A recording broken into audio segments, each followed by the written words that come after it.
grieving parents are demanding answers from Cleveland police tonight. Yeah, they say they've waited too long to find out if officers involved in their son's death will face discipline for their actions. Daniel Ficker was shot and killed by a Cleveland police officer more than 18 months ago outside his Parma home.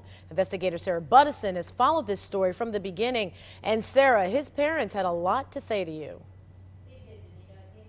Parents say they are fed up. They say the internal affairs investigation into their son's death was finished months ago. So they don't understand why there's been no decision about disciplining the two officers who were involved. You can't just go on with your life. We still have this going on. It's like there's no closure. I mean, you have to open that wound again. Every time something comes up, that wound gets open again. Bernadette Rowland and Dennis Ficker's son Daniel was shot to death by a Cleveland police officer in July of 2011. But I do miss him. I mean, he's my son, I'm his mother, so it's just really, really hard. Making it no easier. They are still waiting to find out if the two officers involved in Daniel's death will face any disciplinary action. In our case, it's almost 2 years. And come on, enough is enough. This really bothers you? Yeah. It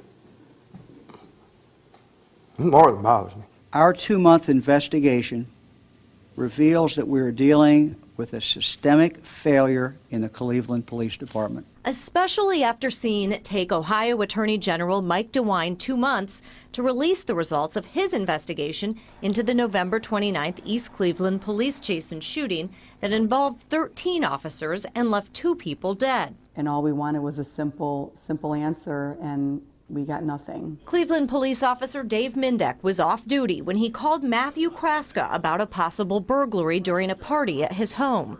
Kraska left his assigned area, picked up Mindek, and the pair drove to Daniel Ficker's Parma home to question him.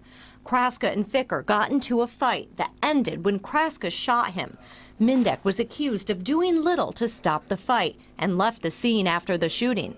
He was found not guilty of dereliction of duty in Cuyahoga County Court last summer. Justice would be to terminate them for the things that they did wrong the night of July 3rd. Cleveland's top brass turned down our repeated requests for an on-camera interview, but sent us a statement saying they blame the Ficker family for the delay in discipline. They say they won't schedule a hearing because the Ficker family has filed a civil lawsuit. It just is not helping their image at all when they don't do anything about these cases.